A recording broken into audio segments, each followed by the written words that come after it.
Hari ini Ian mulai kerja lagi di perusahaan Taeyong setelah hari dia tidak masuk. Hanya Hani dan Henry yang tahu alasan sebenarnya dia tak kerja saat gadis tak memasuki ruang divisinya. Berapa orang melihatnya seperti orang asing. Mungkin karyawan di sini melupakan Ian karena terlalu lama tidak masuk.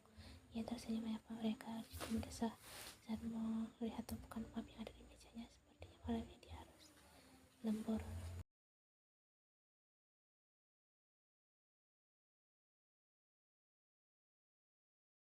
Gadis itu mulai membuka map di mejanya dan memulai pekerjaannya. Memang melelahkan. Setelah libur panjang, sekarang dia harus menyelesaikan semua laporan yang ada di depannya. Ian serius bekerja hingga tak terasa sudah sore. Tinggal berapa map lagi, tapi pikirannya sudah memikirkan Taeyong yang sendirian di rumah sakit. Pasti dia kesepian seharian hanya di kamarnya sendirian.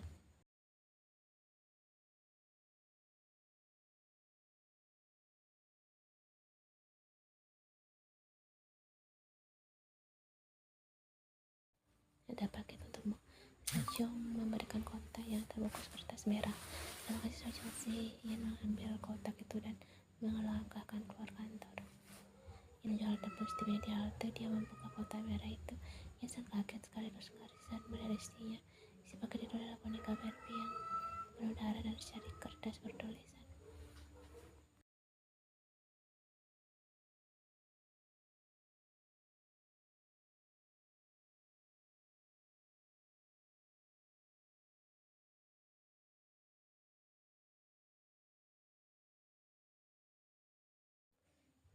Pikiran Ian melayang memikirkan kejadian yang akan menimpanya. Bagaimana jika si pengirim itu akan membunuhnya? Dia harus meminta pertolongan. Tidak mungkin dia menghadapi pembunuh itu sendirian. Di dalam kepala Ian terlintas, Taeyong pria itu pasti bisa diandalkan dan mau menolongnya. Tapi mengingat keadaannya sekarang sangat tidak memungkinkan Ian bercerita padanya. Dengan tangan bergetar, Ian mencari ponselnya di dalam tasnya. Dia sudah tahu siapa yang akan menolongnya menangkap si pembunuh orang itu adalah Henry, sahabat Taeyong. Dia sudah berjanji.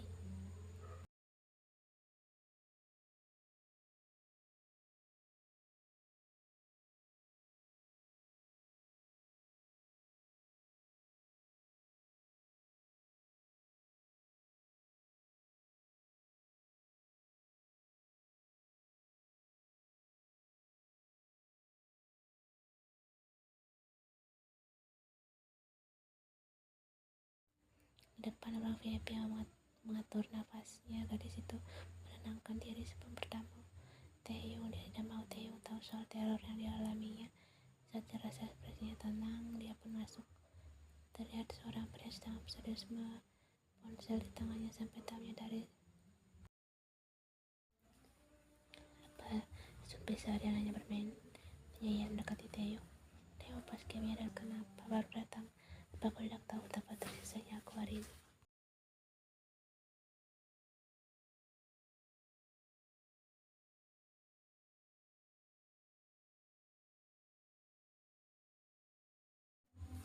Sebentar lagi masa mengganggu. Saya telah berikan hal yang bagus sejani, mengucap Ian dengan manja. Tidak kau berhari-hari tak masuk kerja. Bagaimana bisa kau menyuruhku memberikan? Ia menatap Taeyong malas sampai mau jalan-jalan di taman. Cuaca sore ini sangat sejuk. Kerja Ian. Taeyong mengangguk. Ian pun membantu Taeyong duduk di kursi roda dan mengambil jaket untuk pakai. Taeyong sekarang sudah memasuki musim mengukur. Suhu di luar menjadi lebih dingin. Ian mendorong kursi roda Taeyong keliling taman rumah sakit.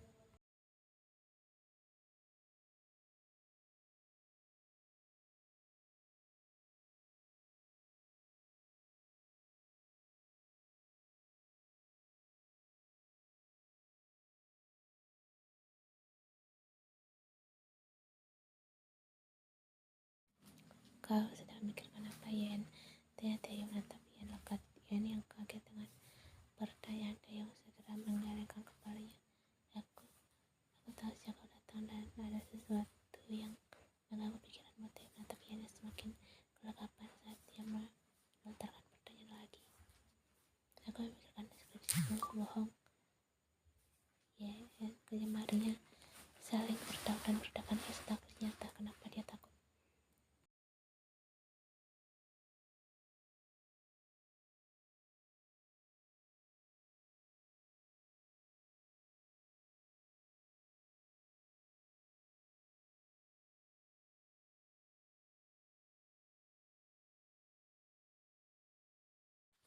Taeyong setia mendengarkan dengan baik, sementara Ian selalu mendominasi pembicaraan mereka. Setelah memutuskan tidak membahas alasan Ian, pembicaraan mereka berlanjut membicarakan hal-hal lain, aktivitas yang seharian ini, film, dan variety show.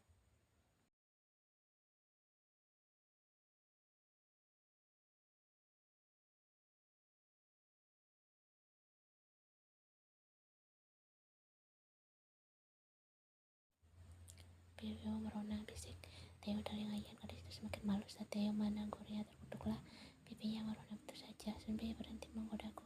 Kau merasa aku sudah menggodamu? Taeyong tersenyum geli. Dari ponsel Ian berbunyi. Dia mengambil ponselnya di saku kot yang dia pakai.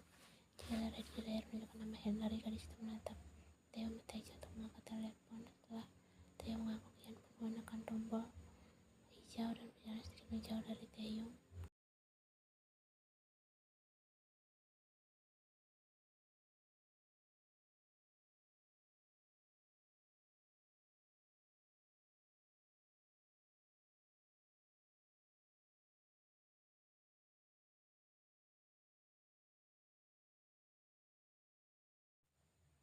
Siapa Henry opa, sapa aku. Ada apa Ian? Ada bicara Henry, penasaran aku. Tadi aku mendapatkan paket. Ya Tuhan Ian, kau menelpon hanya untuk pamer jika kau mendapat paket. Bukan begitu, paket itu berisi boneka yang berlumuran darah dan ada kertas bertulisan aku akan mati. Ucapku sepelan mungkin agar tidak ada yang mendengarnya selain Henry.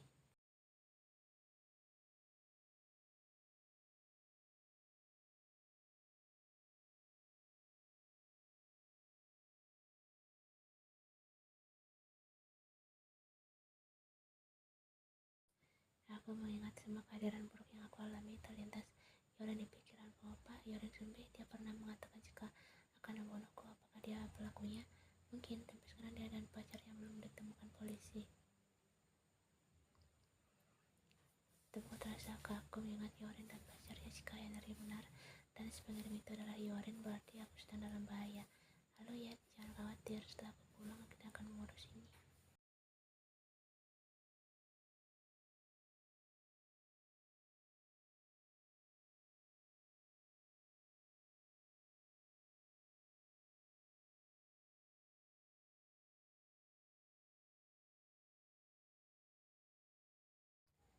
Ada apa? Apa ada masalah? Tanya Taeyong menyelidik Ian, menggeleng kepalanya. Terasa sangat sakit sekarang. Ian, kau sakit? Kau terlihat lucu. Aku baik-baik saja, Sunbei. Sebaiknya kita masuk. Harus sudah mulai gelap. Ian berusaha menahan sakit kepalanya saat dia mendorong kursi roda.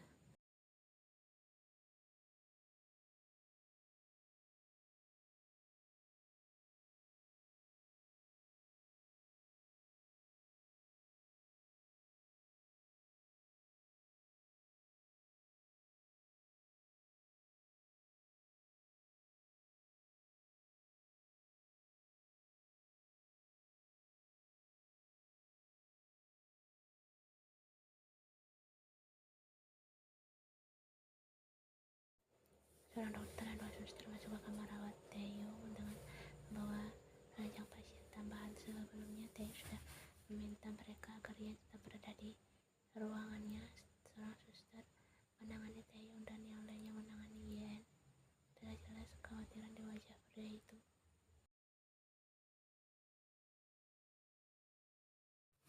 Tuan Kim, sepertinya pasti Anda belum makan seharian dan juga tidak sedang stres. Setelah dokter, saya sudah memberinya asupan yang infus. Setelah dia sadar, tolong beritahu kami. Segera Taeyong mengambil pun. Caranya dia ingin tahu masalah Ian tidur banyak. Setelah Taeyong di sebelah telepon. Taeyong, aku ingin kau menyelidiki tentang masalah yang sedang dialami Ian dan hubungannya dengan Henry. Jawab Taeyong tegas lalu menutup teleponnya.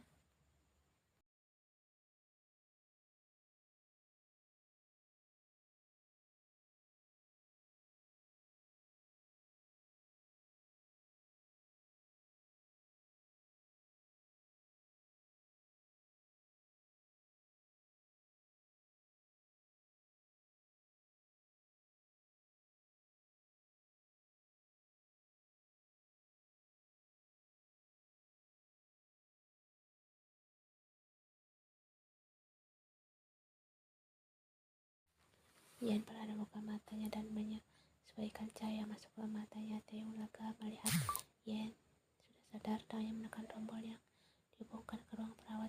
Tak lama kemudian suster bertugas akan masuk. Suster itu mengecek kondisi Yen dan menulisnya di tas yang dia bawa. Kondisi Anda sudah membaik dan makanlah setelah ini agar kondisimu cepat pulih. Terima kasih, ucapnya lemah meskipun suster tadi bilang jika kondisinya lebih baik. Kalian punya uang untuk membeli makan. Setahu mahasiswa magang juga mendapat uang makan. Ucap Taeyong sini supaya suster khawatir dengan Yen. Dari situ selalu sejak tidak perhatikan makanannya.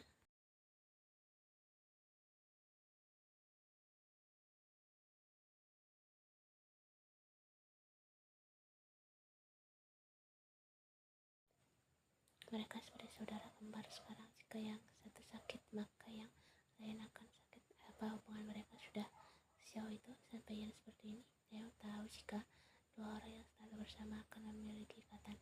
Perasaan mereka akan pekat sama lain. Apa mungkin perasaan cinta Yen pada Taeyong yang membuatnya menjadi sakit seperti ini?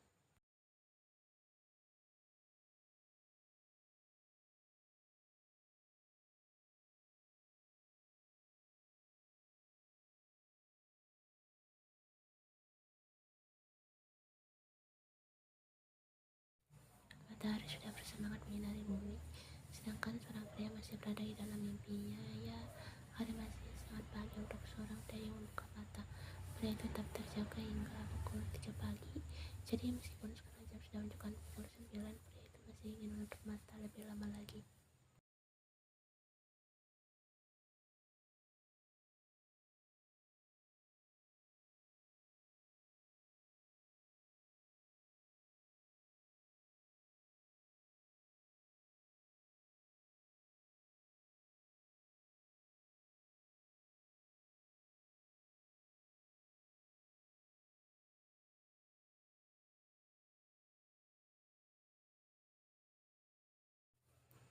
Taeyong mengerjakan matanya menyesuaikan cahaya ruangannya dan dia menoleh ke samping. Sudah tak ada ranjang tambahan di tidur Yen. Gadis itu juga sudah tak ada di sana. Saat Taeyong akan mengambil minum, dia dikejutkan dengan seorang pria berdiri di sebelah ranjangnya sembari membawa kertas coklat.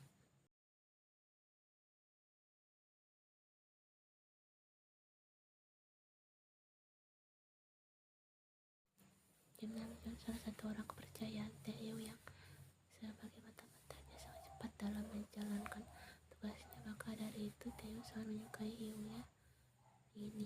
Tapi mungkin pernyataan itu disimpan saja untuk sekarang. Taeyong menatapnya tajam mematikan karena Namjoon belum berhenti tertawa saat melihat ekspresi Taeyong yang sangat terkejut tadi.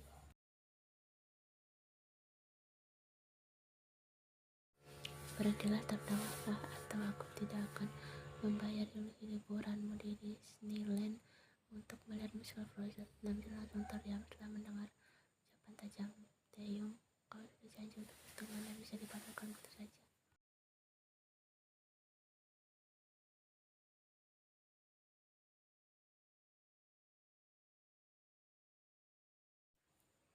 Setahuku dia tidak menjalin hubungan apapun dengan Henry. Dia menganggap Henry sebagai kakaknya saja, maka dia bergantung padanya. Taeyong langsung memberi kepala sopan Namjoon. Tunggu dulu, dia mendapat teror dan dia malah memberitahu Henry tidak memberitahuku, tanya Taeyong.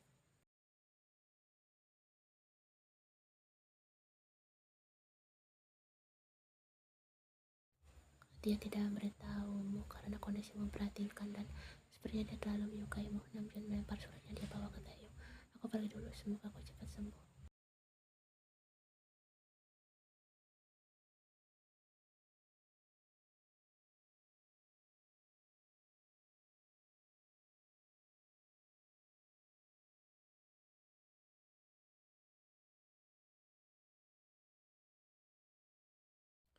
Dengan kesal, Henry melangkah melewati koridor rumah sakit menuju kamar inap bosnya. Itu memang tak berperasaan, tidak pernah memberinya waktu untuk istirahat sebentar saja. Baru saja Henry tiba di Seoul, Taeyong sudah menelponnya agar dia menemui bosnya itu. Lihat saja tampilan Henry, kemeja tergelung sampai siku dan wajah lelahnya cukup menggambarkan betapa dia tidak baik keadaannya sekarang.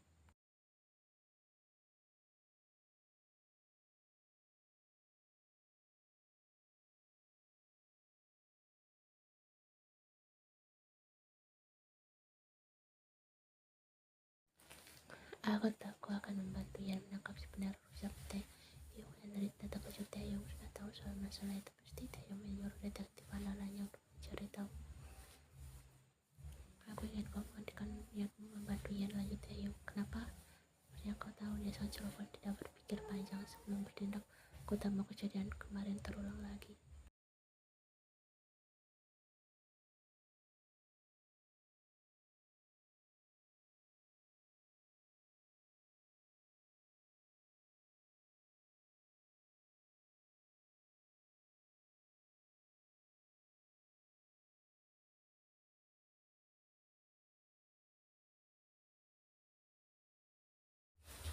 Baiklah, aku akan melarang Yan ikut campur di masalah ini. Dan satu lagi, aku ingin kau selalu mengawasi Yan. Kenapa tidak kau saja lakukan sendiri? Pekerjaanku sangat banyak, jangan tambah pekerjaanku sebagai babysitter Yan.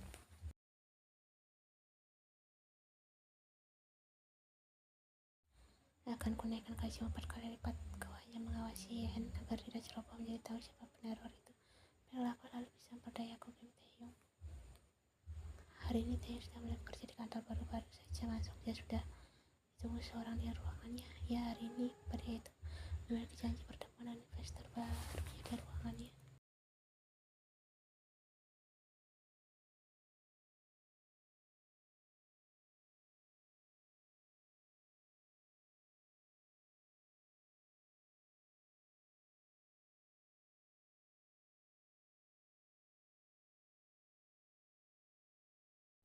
Henry tolong beritahu bagian keuangan agar memberikan laporan bulan ini sekarang. Perintah Taeyong. Henry mengangguk.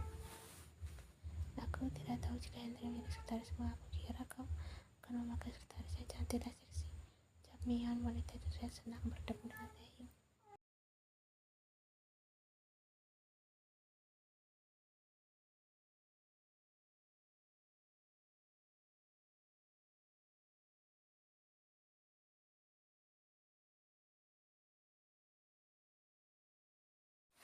Mian mengambil penanya dan dia menandatangani berkas itu tanpa membacanya lebih dulu. Kau selalu ceroboh, bagaimana mungkin kau menandatangani tanpa membacanya lebih dulu? Aku percaya padamu, ujar Mian tersenyum. Taeyong berdecak. Dia tahu siapa teman lamanya ini mirip dengan Yen. Tidak hampir. Ini emang seperti Yen, ceroboh, melakukan apapun yang dia suka, tidak berpikir panjang.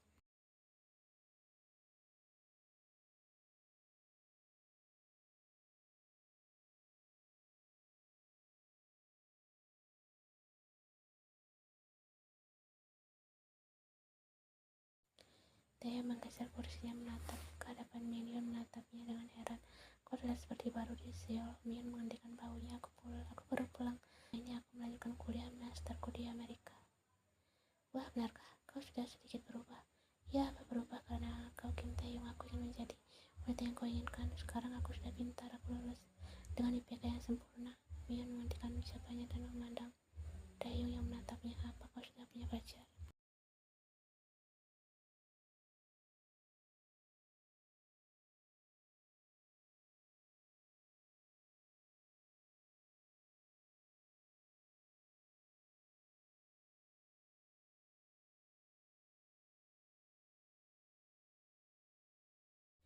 Maafkan saya, sejanim sudah mengganggu Anda. Saya kemarin untuk laporan keuangan bulan ini. Yen berjalan mendekati meja Taeyong dan menyerahkan map yang dipegangnya. Jika sudah tak ada yang dibutuhkan, saya akan kembali bekerja. Dengan cepat Yen melangkah keluar dari ruangan Taeyong. Taeyong yang menatap Yen hingga gadis itu hilang di balik pintu. Dia masih terbayang tatapan Yen yang dia lihat. Gadis itu benar-benar sedih. Apa yang terjadi mengganggu pikirannya? Apa dia baru saja mendapat teror lagi? Tapi Yen tidak ada ketakutan di matanya. Dia hanya terlihat sedih.